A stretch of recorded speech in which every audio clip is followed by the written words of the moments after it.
Bienvenue dans notre cours sur l'électrophorèse, qui est une technique fondamentale en biochimie.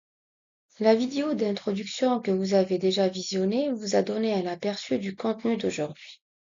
Pour rappel, le présent cours destiné aux étudiants de Master 2 en biochimie appliquée est animé par Dr Saoud Sameh et Dr Badash Soumeya et s'articulera en fait autour de ces principaux points. Commençons d'abord par comprendre ce que c'est l'électrophorèse. Il s'agit d'une technique séparative, souvent utilisée à des fins analytiques. Son principe est simple, les molécules chargées migrent sous l'effet d'un champ électrique. Cependant, cette migration est influencée par plusieurs facteurs comme la charge, la masse et la forme des molécules, permettant ainsi une séparation précise des composants. Cette méthode est donc cruciale pour de nombreuses applications en biochimie. Il existe de multiples variantes de l'électrophorèse, utilisées en diagnostic médical et recherche scientifique. La plus couramment utilisée, c'est la SDS-PAGE pour Polyacrylamide Gel Electrophoresis. La SDS-PAGE vise la séparation des protéines selon leur masse moléculaire. Le détergent SDS, dont l'acronyme d'ailleurs figure dans le nom de la technique, joue ici un rôle clé en unifiant la charge des protéines, ce qui les rend plus linéaires et permet une séparation basée principalement et uniquement sur la taille des protéines. Cette approche est particulièrement utile pour estimer le poids moléculaire des protéines. Passons maintenant au dispositif dans lequel on fait courir les molécules. De quoi se compose-t-il?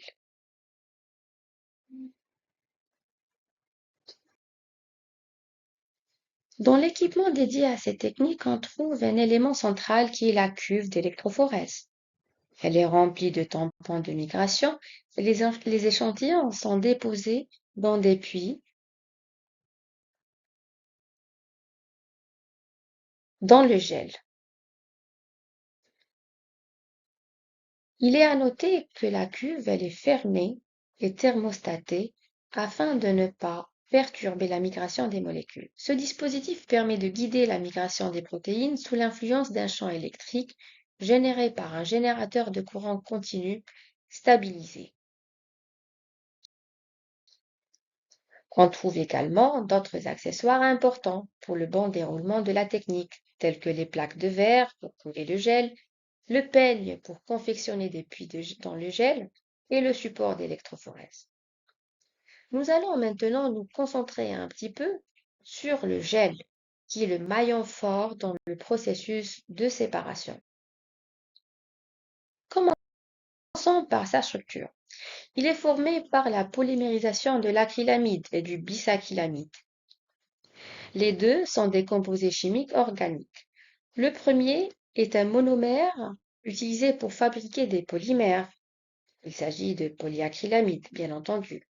Le deuxième, qui est le bisacrylamide, dit aussi agent réticulant, ça veut dire qu'il est responsable de la réticulation, du cloisonnement à l'intérieur des chaînes d'acrylamide, donc la formation des pores, en reliant les chaînes d'acrylamide. Imaginez l'acrylamide comme un fil de tricotage et le bisacrylamide comme le crochet qui relie ce fil en formant des maillons. Ce gel offre en fait un contrôle précis de la porosité, ce qui permet de moduler la vitesse de migration des molécules en fonction de leur taille. Vous avez ici en image la structure et la réaction de polymérisation entre acrylamide et polyacrylamide avec un agent stimulant de la polymérisation, le thymète, pour tétraméthylène diamine. Ce gel présente plusieurs avantages, parmi lesquels je cite sa résistance aux variations de pH, force ionique utilisée dans la séparation, et sa porosité qui peut être maîtrisée et adaptée à la taille des molécules qu'on souhaite séparer. Sa préparation n'est pas si complexe que sa structure. Elle se fait en plusieurs étapes. Les monomères d'acrylamide et de bisacrylamide sont mélangés avec une solution tampon. et un agent de polymérisation, puis couler entre deux plaques de verre. Une vidéo de démonstration de la technique de sa préparation vous est proposée en lien. Il est à noter que ce processus de polymérisation ne prend pas plus que quelques minutes pour être accompli et il crée un gel avec une porosité adaptée. Mais savez-vous que ce gel est coulé en deux temps? Oui, car réellement, on prépare deux types de gel de polyacrylamide, à chacun sa mission, qui est différente de l'autre. En effet, le gel de polyacrylamide est généralement composé de deux couches. Le gel de séparation, coulé en premier temps, il est plus dense, et le gel de concentration, il est plus lâche, coulé en deuxième temps. Le gel de séparation contient jusqu'à 15% d'acrylamide. Il est utilisé pour la séparation proprement dite. Par ailleurs, le gel de concentration, situé au-dessus, permet de regrouper les protéines au franc du gel de séparation pour une meilleure résolution. Avant la séparation des protéines, ces dernières doivent être préparées préalablement. Cette étape inclut le chauffage à haute température en présence de STS pour les dénaturer et les charger négativement de manière uniforme. Ensuite, un agent réducteur, comme le 2-mercaptoéthanol, est ajouté aux protéines pour couper les ponts disulfure, permettant une séparation efficace des sous-unités protéiques. Maintenant, passons à un autre élément crucial dans la migration électrophorétique, qui est le tampon de migration.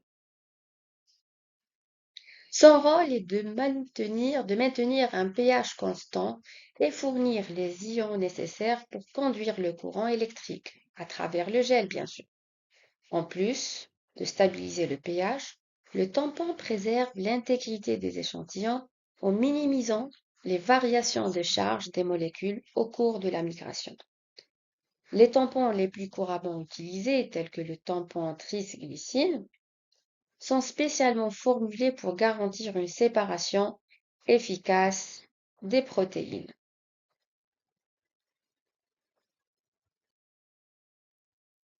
Arrivons maintenant à la dernière étape de cette technique, qui est la révélation. Enfin, après la migration, le gel est coloré avec le bleu de Comassi ou nitrate d'argent selon l'estimation et le besoin de l'expérimentateur, afin de visualiser les protéines. Après un rinçage minutieux, les bandes de protéines apparaissent distinctement, permettant de comparer la taille des protéines analysées avec des standards moléculaires. Si on colore avec le bleu de Comassi, là on aura des bandes bleues. Si on utilise les nitrates d'argent, on a des bandes noires sur un fond blanc. Cette étape finale est essentielle pour interpréter les résultats de l'électrophorèse. On arrive à la fin de notre cours. Je tiens à vous remercier pour votre attention et votre intérêt à ce cours. Merci et à très bientôt.